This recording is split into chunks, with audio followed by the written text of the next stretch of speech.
staff, management, or sponsors. Are you a family caregiver? Are you caregiving for someone who can no longer take care of themselves? Are you overwhelmed?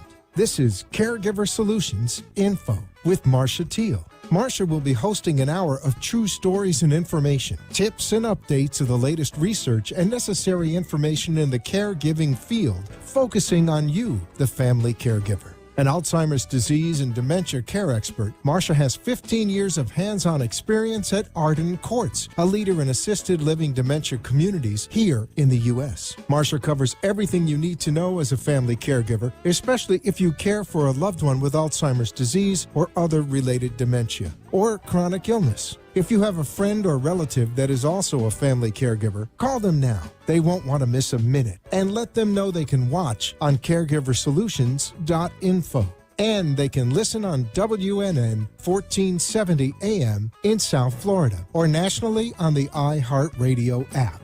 Now, sit back, relax, and learn from our host, Marcia Teal, as she brings information to you that may just be the caregiving solution you need. Hi, everyone, and welcome to the Caregiver Solution Info Show. I'm glad you could join us today. This program is for family caregivers, people that care for other adults that can't care for themselves, especially people that suffer from chronic illnesses and Alzheimer's, dementia. We talk a lot on the show about what's good for caregivers, what caregivers need to know. Today, we're actually going to have a caregiver joining us, and we're going to talk about support group meetings and about how support can help a caregiver. But after someone passes away and the person you're caring for passes away, what happens? Is there any support for that? And we don't talk a lot about the bereavement. We don't talk about what happens to the caregiver after their loved one passes. So today we're going to talk about that and more. And here to join me, I have two very special guests. I have Dale Kinzer. Dale is a licensed clinical social worker, and she's with Alpert Jewish Family Services. She facilitates caregiver groups and bereavement groups. And also joining us today is Rosemary Gensler. Rosemary is a wonderful lady who was a family caregiver taking care of her spouse, and she's going to share some of her story with us today. Welcome, ladies, to the show. Thank you for having us. So, Dale, you have facilitated quite a few caregiver groups. You've been doing this for many years. So as a clinical licensed social worker, why is it important for a caregiver to go to a support group? And if they've never been, what can someone expect when they attend a caregiver group?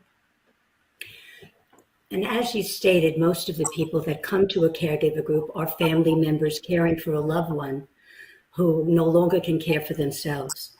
And a caregiver group is a place where they can get the kind of support that they need. It is a very challenging and difficult task to take care of a loved one and watch them decline before their eyes. And so coming to a caregiver support group, they are meeting with other people who may be going through similar situations.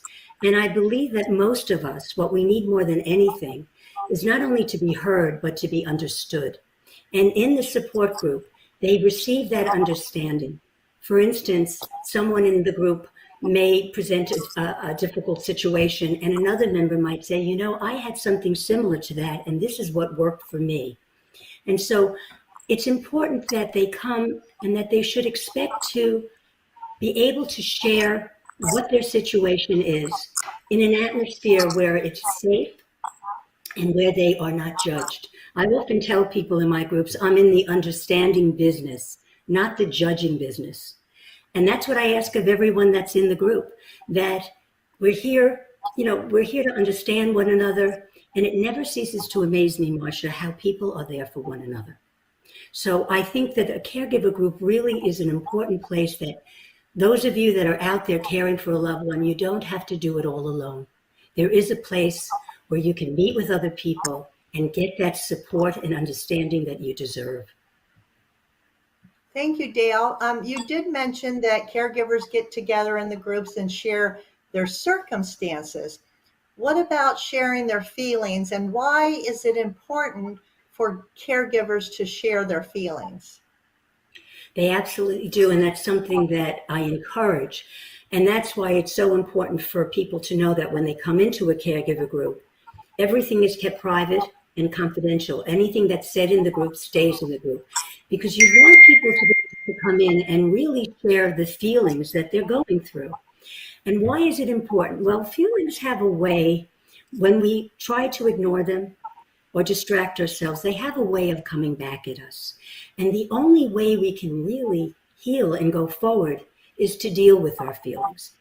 And I don't know if you want me to share some of the feelings that come up in a group. Yeah, let's talk Feelings. about some of those feelings.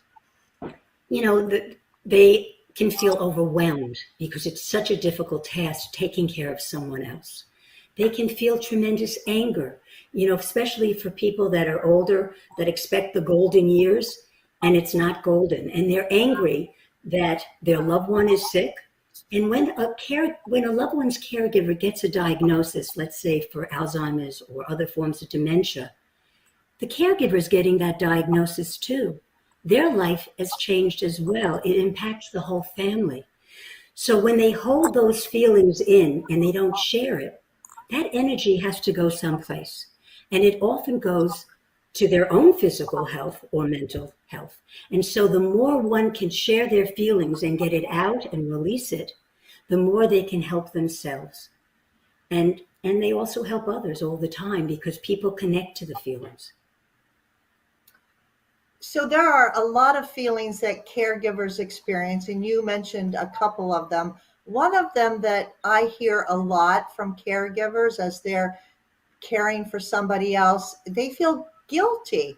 No. Can you explain why a caregiver who's giving care to someone else and doing for somebody else, why would they feel guilty? Not everyone experiences all the feelings we're talking about, but as you said, many do feel guilty. For instance, a spouse, a woman might say, how can I go out to lunch with my friend when my husband isn't able to? How can I go and play mahjong when my husband is home alone, is not able to? And there's tremendous guilt that they are not suffering, at least physically, and their loved one is.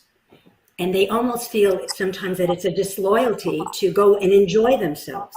And I think it's important that one of the things that I stress is that the caregiver has a right to take care of themselves.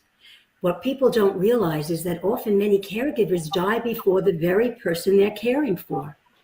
And an analogy that I usually share with the group is when you go on a flight and a flight attendant says, those of you traveling with young children, take the oxygen mask in first and then give it to your child. Well, I try to stress to the caregiver that you need to take the oxygen in first. If you don't, you're not going to be there to care for and to give the oxygen and care for your loved one who you want to take care of. So I often stress that it is an unselfish act and there is no reason to feel guilty for you to do the things that make you feel better.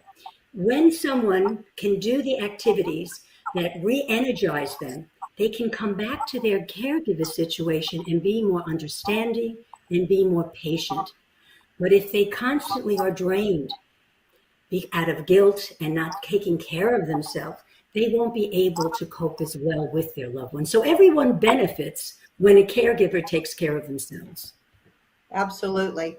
You also mentioned anger. I want to go back to that one, because what is the caregiver, or who is the caregiver? Could be what or who. Where's that anger coming from, and where is it directed? Okay, it could be many answers to that. You know, the anger can be, the caregiver can be angry at the medical field for not caring for their loved one. They can be angry at their loved one for their illness, because, you know, feelings don't have to be rational. Feelings just are.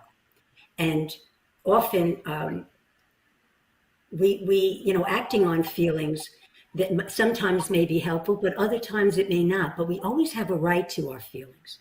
And so anger is something that is very common that we humans feel. And behind the anger is really feelings of helplessness. When a caregiver doesn't know what to do and they feel helpless, what they might express is their anger. Or when a loved one is asking the same question over and over again, they are frustrated and they get angry. And it's understandable because we're human. But in the caregiver group, they will learn better ways to deal with those feelings. If I may, I just wanted to go back to guilt, because one of the things that I think is important to share is that one of the members that I had in a group many years ago, a lovely woman who took major care, wonderful care of her husband. But at one time when she was under so much stress and so exhausted, she came into group and she said that she feels guilty. She feels guilty because she had the thought that she wanted it all to be over with. And she felt terrible about that thought. But the response from the group and myself was, well, why wouldn't you? None of us want to watch our loved ones in pain, and none of us want to see them decline before our eyes. And she wasn't saying that she didn't want him anymore, but she didn't want that situation. And she has a right to those feelings. Absolutely. Thank you for sharing that. That's a different perspective altogether. I'd like to talk to Rosemary for a few minutes. Rosemary, you were a caregiver for your husband. Can you tell us a little bit about what happened, your circumstance, and how it affected you with your husband? Sure.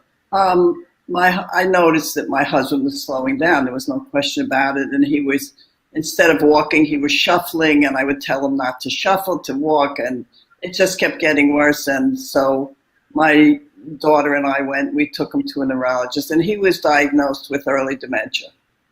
And how does it affect you? You feel like you're slapped in the face, really, and it's everything that Dale said is true. And through Albert Jewish Family Services, I was in a COVID support group, and from there I went to Dale. And I have to say, I'm still going to the dementia support group. It was the smartest thing I did. It was my savior. And I learned there were many situations that I didn't know how to handle on my own.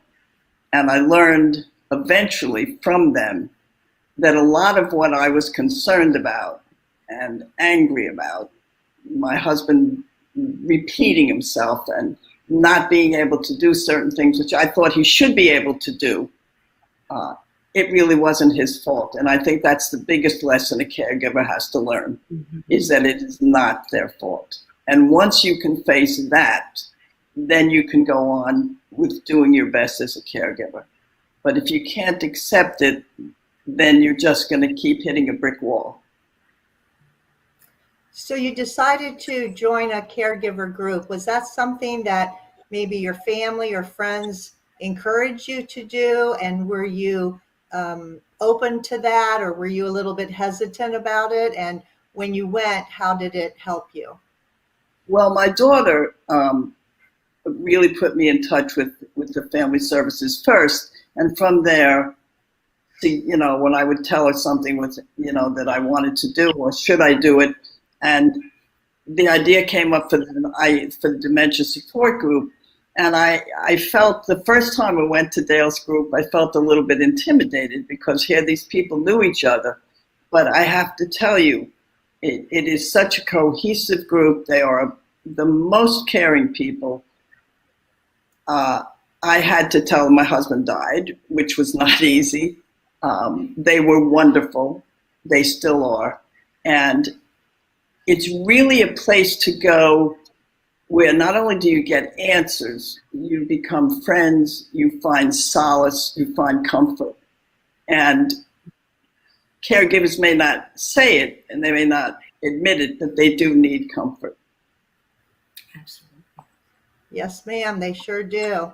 So, Rosemary, thank you for sharing your story. Besides Welcome. going to the caregiver support group to help you deal with your husband's behaviors and to learn more about why he was being the way he was being, you found another outlet to help you get through some of these feelings, and that is by creative writing. And tell me a little bit about that. Well, I've been writing for a number of years, but in the last few years, I've become more serious about it. And I was given an assignment in a class to write about a protagonist and an antagonist. And I asked my teacher, can I make my husband the protagonist and Dementia the antagonist? And she said, try it. So I did. And the reason I chose to do that was that most of the things we read are technical. And they tell you how to do this or how to do that. But they don't give you, for lack of a better word, the guts of it. And I wanted to write how one really, really feels. And that's what I attempted to do. Well, would you care to share your little essay with us today?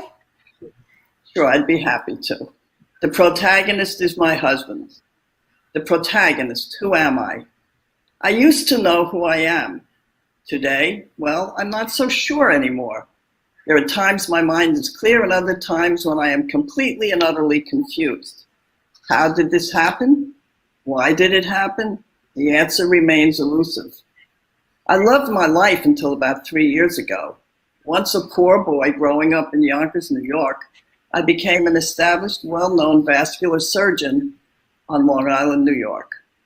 I was a devoted husband, father, and grandfather, married to my loving wife for over 54 years, had my dream house on the water, and was able to indulge my hobbies of woodworking, gardening, and fishing. While my career flourished, so did my family.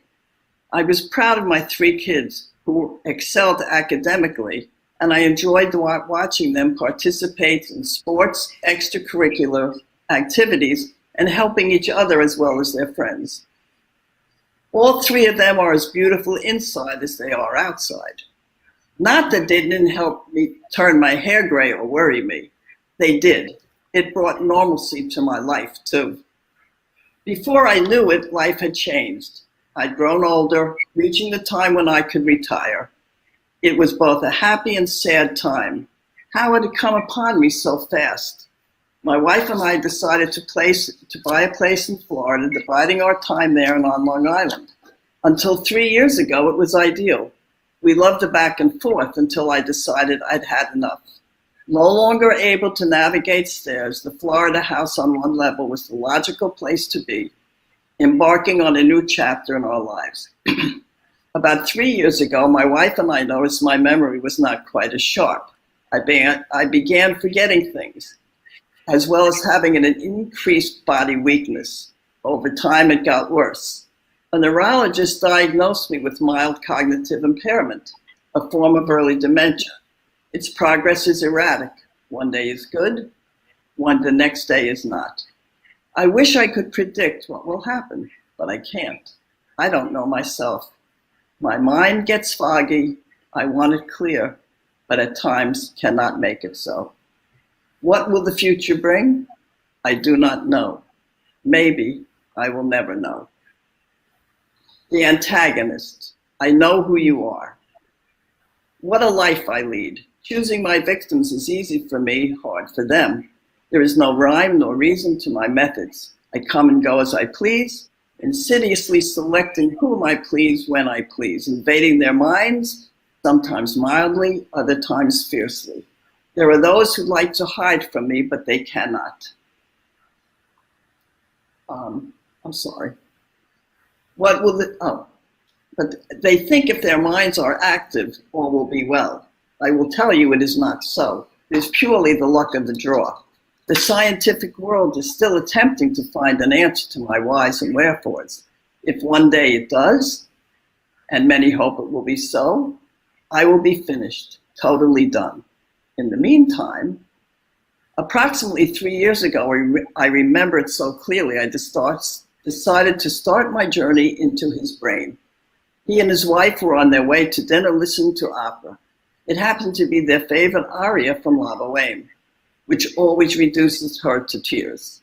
At the end of the aria, he turned and asked, What opera was that from? She was stunned. I was not. It was the beginning. Over the next year or so, little things would happen that he didn't understand. He'd constantly ask her, where are my keys? Did you see my glasses? Do you know where my book is? It was an unending din, which at first was thought to be a natural part of aging.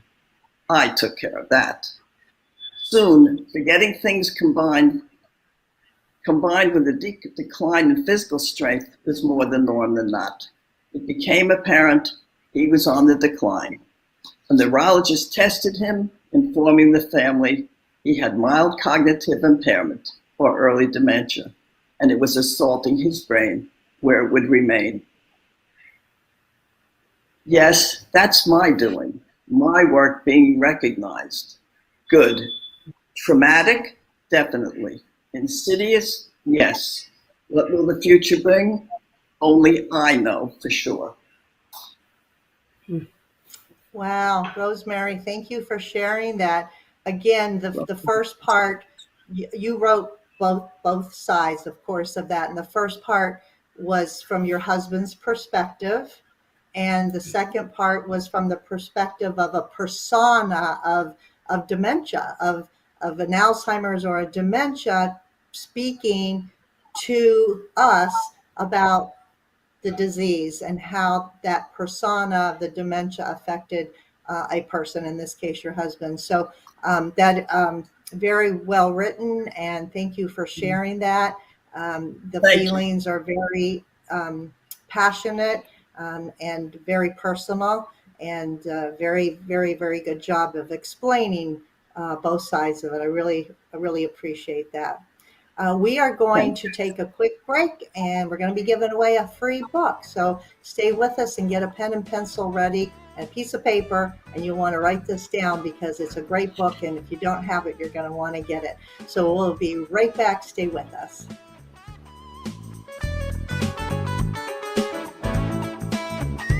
Arden Courts is not just a place to live, it's a place to call home. Residential living combined with quality caregiving. This is the philosophy behind Arden Courts. Communities created exclusively for individuals with Alzheimer's disease and related dementia who would benefit from a safe and structured environment.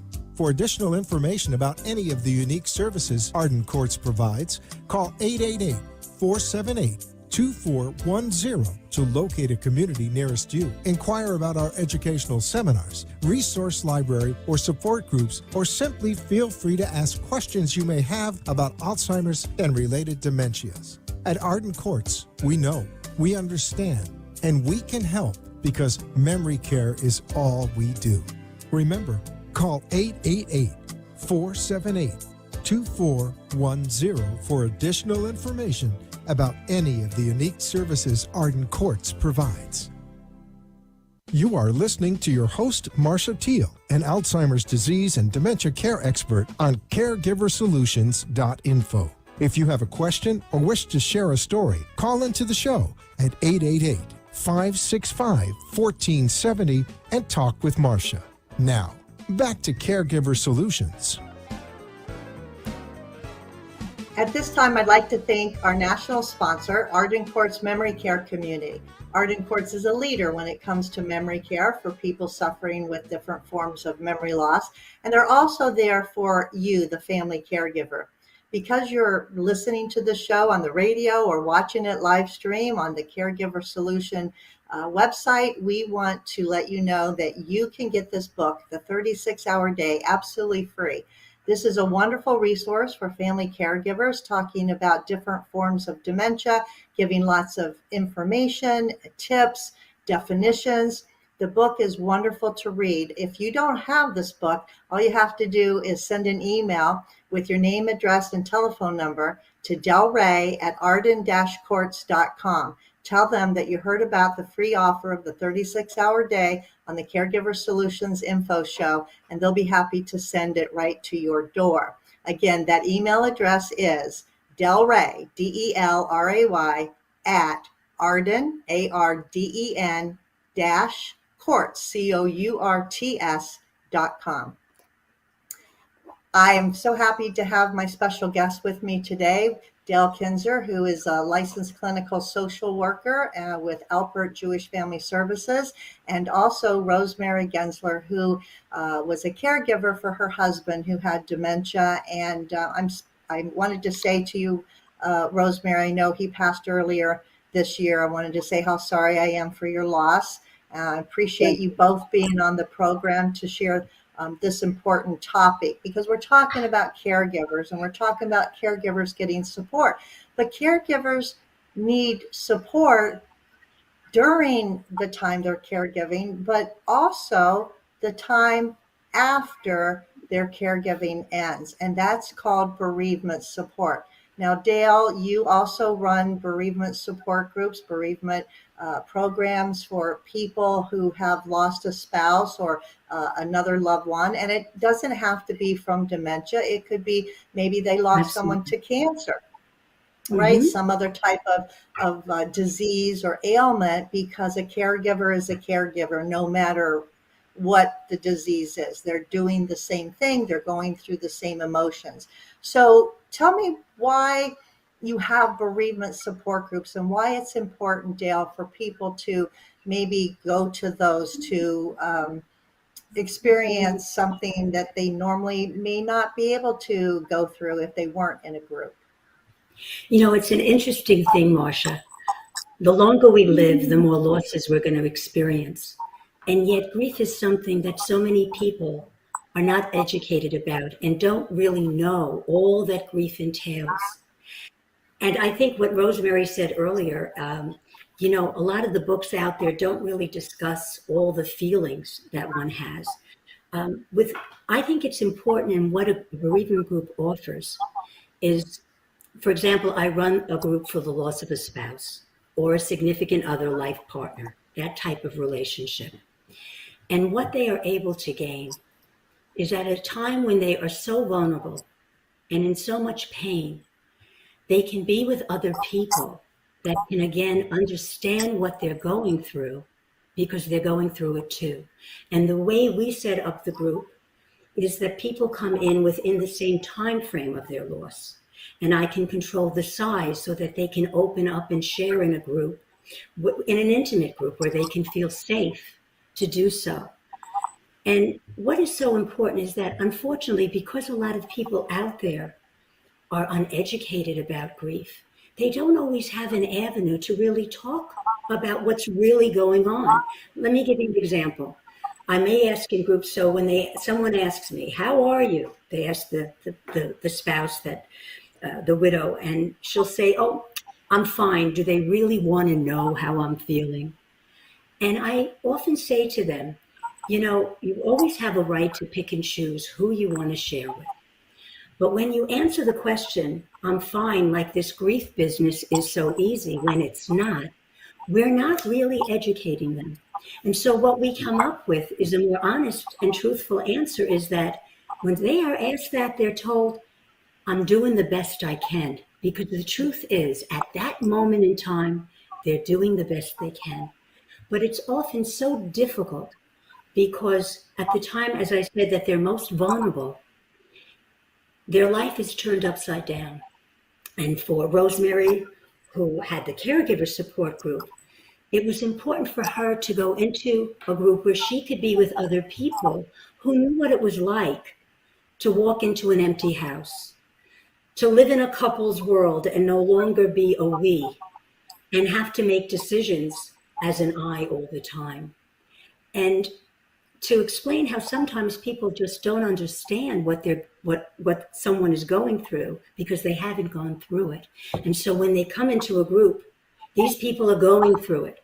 For example, I had a lovely lady years ago come in thinking that she was failing grief because her best friend said to her, it's 3 months already, move on. And of course, the wonderful response from the group and from myself is, what is 3 months in the scheme of life? The woman was married 50 some odd years, and her friend expects her to be the same as she was before. And what I think we need to know about grief is that when we lose someone we love, we are not ever the same. When we lose a significant person in our lives, we change. But that doesn't mean that we don't have the right to bring joy into our lives for the time that we have, because none of us know how long we have.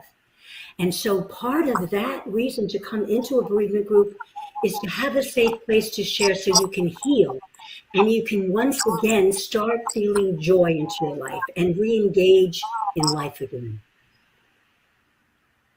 Well, that's so important, because if you're a caregiver and all of a sudden you're not, sometimes caregivers feel like they don't have a life or a purpose, or what do They they don't do have their now? job. They don't have their Yeah, job their anymore. job. And that That's is an right. additional loss. Before their day was taken care of and they had someone else to constantly think about and do for. And all of a sudden, they're alone and the only one to take care of is self. And they're not used to doing that often. And there really is a sense of loss and emptiness and loneliness. And that's why the support group can be a place to kind of help with that. So Dale, you just mentioned, good segue. You talked about someone coming into their home now. They've lost a loved one and the home is empty. Everything's quiet. Their routines are disruptive.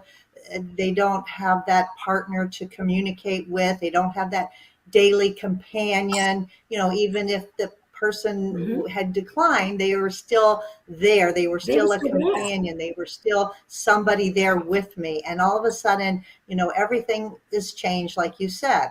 And you mentioned about the bereavement support group makes them feel they're not alone, alone in all of this. But explain the difference between being alone and being lonely, because sometimes that can be kind of confusing too. Well, I think it's important to understand that we can be in a room with 1,000 people and feel very much alone. And we can be by ourselves if we're in a good place and not feel alone or lonely. And, the support group can take a place of some of the feelings that they have or the triggers that they experience. But they do know that they can come back to the group and they have a place to share it. And, I think that sometimes people in the group have shared that their loved one may want them to go to independent living so they're not alone because they hear that their parent is lonely. And what they don't realize, their parent would be lonely there too. They're lonely for their spouse. They're lonely for the loved one that they don't have anymore. And it doesn't matter where they are. But one of the things that I do know is that we cannot run away from all the feelings that we have. We must face them and deal with them. And like Rosemary does, she expresses it not through only the wonderful things that she shares in the group, but also through her journaling and writing. And other ways of expressing it as well is through art and music. Not everyone is articulate, but there has to be a way that we can express it, because otherwise it goes inward and it's not healthy. And so that, I think, is a very important piece. And one of the things I want to just share in terms of people, how they feel about their feelings. We live in a world where particularly men more than women are not encouraged to show their emotions, to express their feelings. And when I do an intake, I can't tell you how many times someone has told their story and started to cry in front of me and then right away apologize. And I always say to them, you don't ever have to apologize to me or anyone else out there. And there's a saying that I want to share. The eyes are the windows of the soul. And when we cry, we're just washing those windows so we can see better. And I want them to feel comfortable with their feelings. And I have to say, as they get to know each other and trust one another and trust me, they do. They share all of their feelings and they know that it's okay to do so. I love that analogy, Yeah. washing the window so you can see better, because you're Yeah. allowing your feelings to come out, and crying is very good for people, and it It's a really relief. does help. And yes, it is a release. So that being said, Dale, you talked about the lady whose friend thought she should be kind of over everything in 3 months, right? So is there a special time, length of time? Is it different for everybody? What is short, what is long, and what do people in general think about that? I'm sure you've had a lot of discussions in your group about that.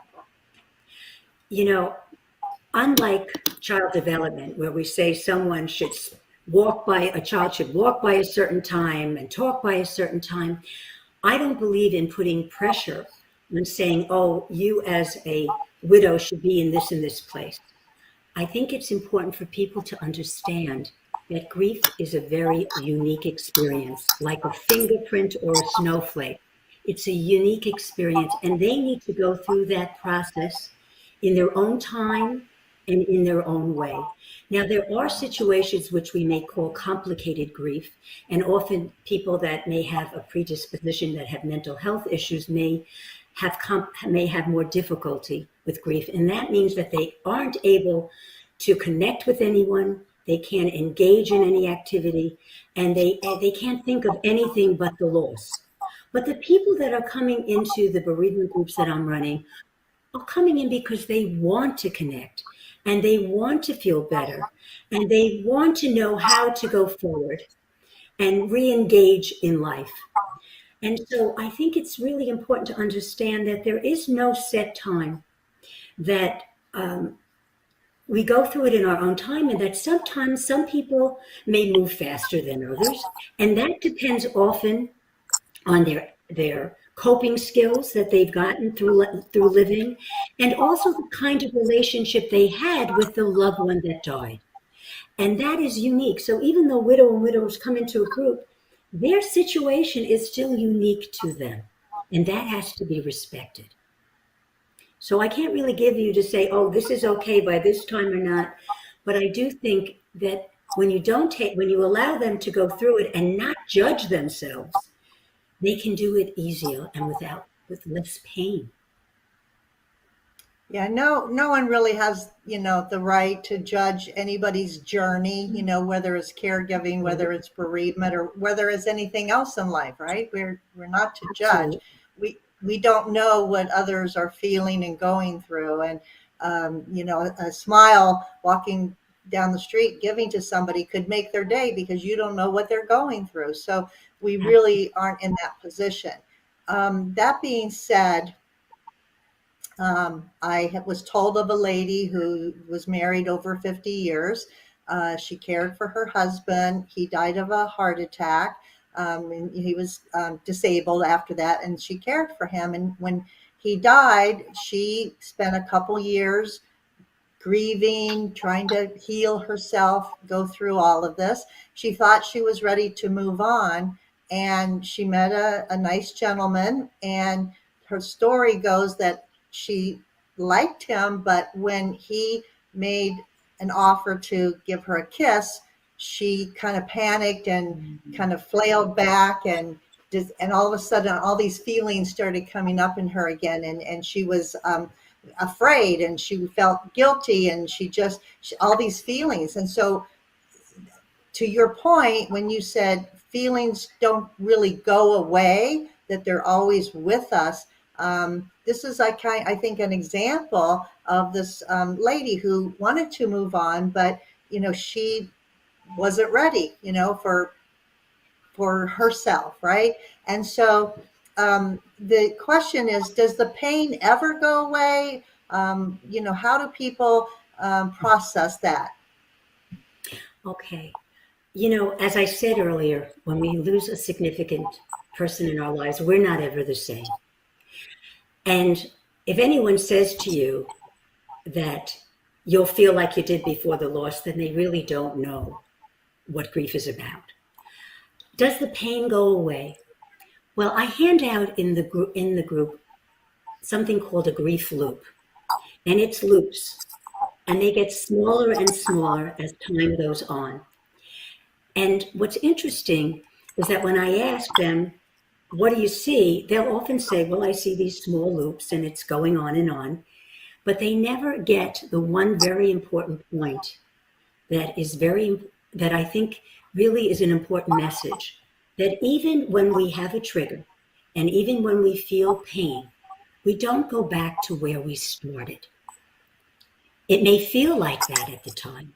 Now, triggers can be dealing with an anniversary that's coming up, dealing with a holiday that has significance. And these triggers, as we begin to heal, whether you do it through individual counseling or through a group or through the support of friends and family, those triggers in time will diminish in the intensity and their frequency, but that doesn't mean they go away. 10 years from now, someone may hear a song on the radio that has such meaning and they can well up because we carry our loved ones with us. And if I ask people, would you ever not want to have that? And they would never, ever give up. Even with having the pain, they would not give up carrying their loved one with them. So to answer you, I don't really think the intensity of the pain may go away, but we still feel these triggers because we're always connected to them. Now, as far as the lady who was not able to go forward in the relationship, people have to respect where they are at. Sometimes they may think they're ready when they're not. And I have to also tell you that in many groups, they are wanting companionship, especially if they had a good relationship. They want to have companionship again. And I always think of this one lady who, when other people in the group were saying that that's what they would like in the future, she was saying, absolutely not. No way do I ever want to have a companion. And I said, okay. And then a year later, I bumped into her and she said to me, you'll never believe it. And I said to her, oh, yes, I would. Because how we feel at one moment in time may be very different at another moment in time. But everyone has to decide what feels right, what is good for them. They have to listen to their own inner voice. Listen to your heart too, and we carry our loved ones. We carry our loved ones in our heart. We carry their memory with us for as long as we live, and they're in our heart, and that's where they stay with us. Rosemary, I know that after your husband passed earlier this year, you transitioned from the Caregiver group into the Bereavement Group. Has that helped you? Oh, it's tremendous. I mean, I really think that anybody who suffers a loss, whether it's a spouse, a child, a father, a mother, a sibling, should definitely go to the Bereavement Group, because one of the things that Dale said is 100% true. I have a wonderful family. I really do. My kids are fantastic. My grandkids, I mean, they're very, very caring, and I know they care deeply about me. But when you walk into one of these groups, everybody knows exactly how you feel. And if I had listened to Dale talking about this even a month ago, I'd be in tears. But over time, I described it to somebody I met here who just lost somebody. Over time, that heavy weight begins to lighten a little bit. And when just the fact that these other people are feeling the same thing, they care. And by talking it out with one another, you see that you're not alone. And you see there is a way forward. And there is a way out. Somebody asked me, Rosemary, why don't you write about loss, which I'm thinking about and I'm going to do. But I said to them, how do you write about emptiness surrounding you? And that's what it feels like. There's just emptiness around you. Even if you are in a room with 100 people, you could still be surrounded by emptiness. And I will tell you that anybody who goes into any one of Dale's groups will come out the better for it. She is beyond fantastic. Oh, thank you. Yes, I hear a lot of compliments about Dale and her work. So Dale, we're talking about feelings, and we talked about feelings that caregivers have, and now we're talking about feelings that people that have lost a spouse have. And one of the feelings we haven't talked about is fear. And Mhm. I recently ran into an acquaintance whose wife had died of cancer 9 years ago. And he said, I didn't want to meet anybody else. I lived my life, and it's been 9 years, and I've been by myself, and I've, been busy and doing things. And he said, finally, somebody asked me if I wanted to meet somebody. And he said, it'd been 9 years, but I never said yes before because I was afraid. I was afraid of getting hurt again because he suffered so much with the loss of his spouse who had cancer. He was afraid to move on, afraid to take a chance. And those were his words. I'm afraid to take a chance. But 9 years later, he did, and he seemed very happy. So talk about that fear, about, it's a process, and it's a little bit about the moving on process, but talk a little bit about fear, if you would. Well, I think that many people that come into the group in terms of talking about what their future will be, they can be fearful. If they've been a caregiver, many of them don't want to do that again. They also don't feel that anybody can replace their loved one. And again, you shared that experience, but this man had to live 9 years, and he got to the point where he finally felt comfortable to say, yes, introduce me. He was ready. Not everyone is, and that's okay too. Some people who lose a spouse are happy and content to be with their friends and to socialize with friends and family, and are not interested in having another relationship because they're afraid of loss again. And yet, we can always be afraid. And young people can be afraid of getting involved in a relationship because it may end at one time. So we do have to decide what do we want to risk?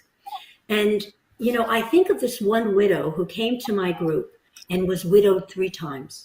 She was widowed as a young woman with young children. She was widowed at middle age, and then widowed later on.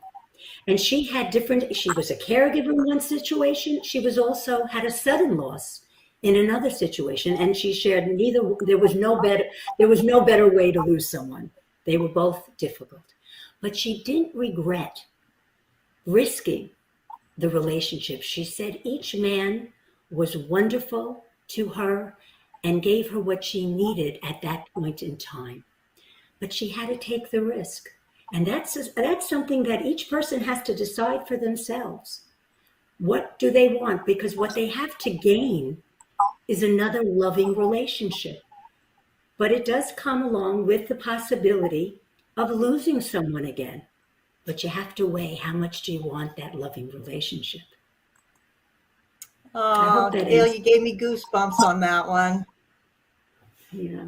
I love talking to both you ladies. You both are so sincere and compassionate and passionate about sharing your expertise and your experiences.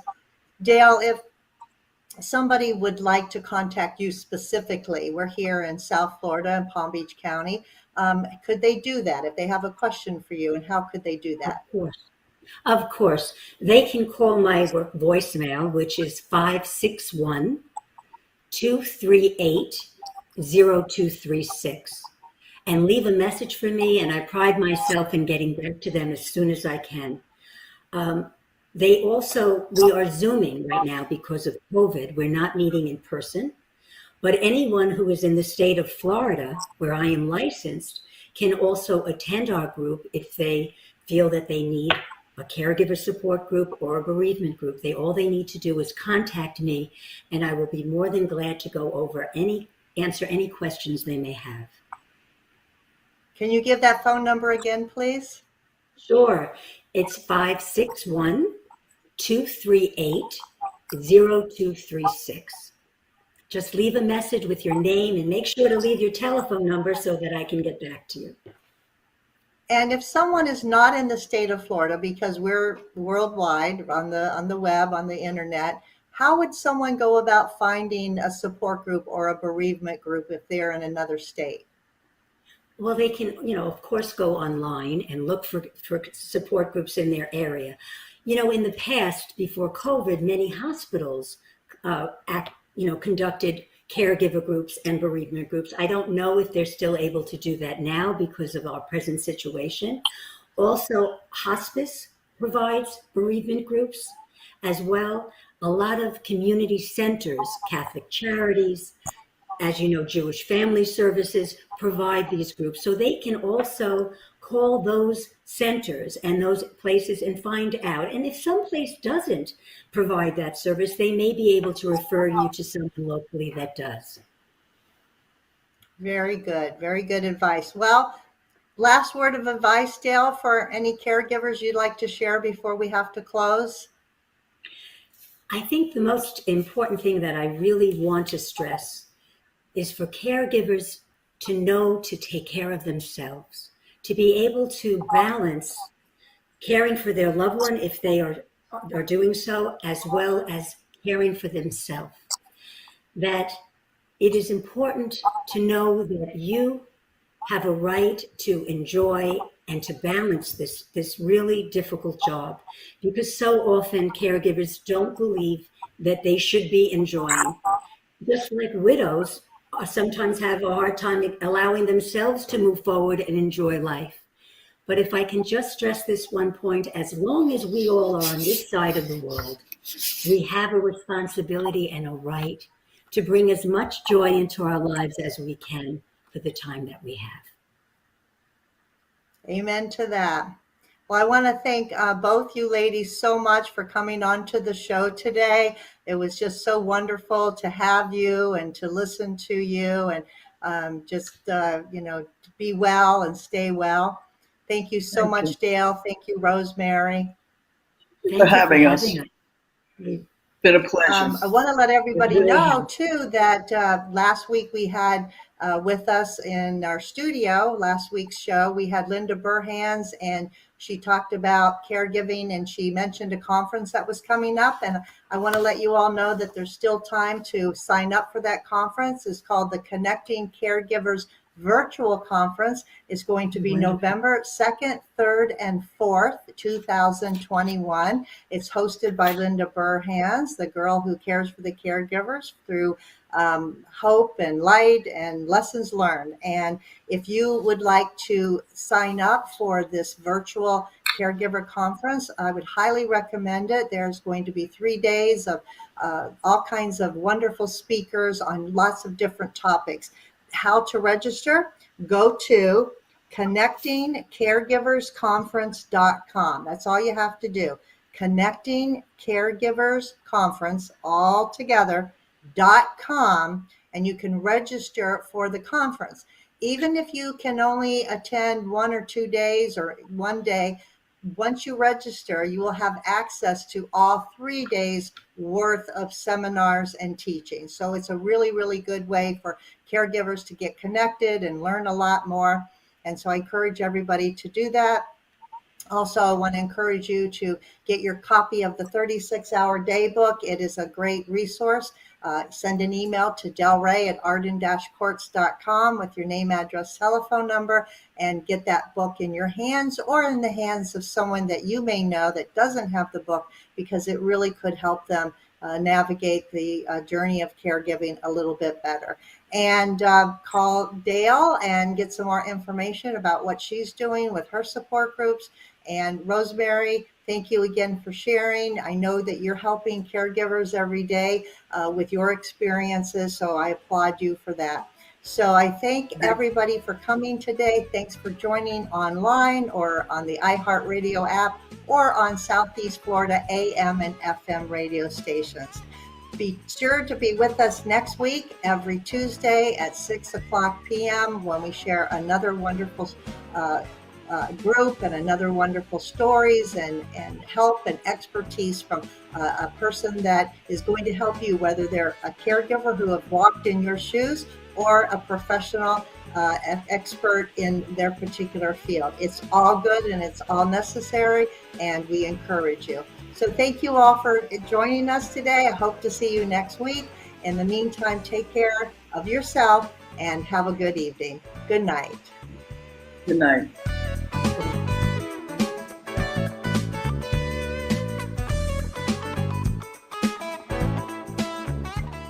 Thanks for joining us for this week's Caregiver Solutions with Marcia Teal. Join us next week as Marcia, who has 15 years of Alzheimer's disease and dementia care experience, brings you more needed information to help with the care of your loved one. This show can be seen again on caregiversolutions.info, and questions can be left on the site, which may be used on the program to help others. See you next week for more Caregiver Solutions.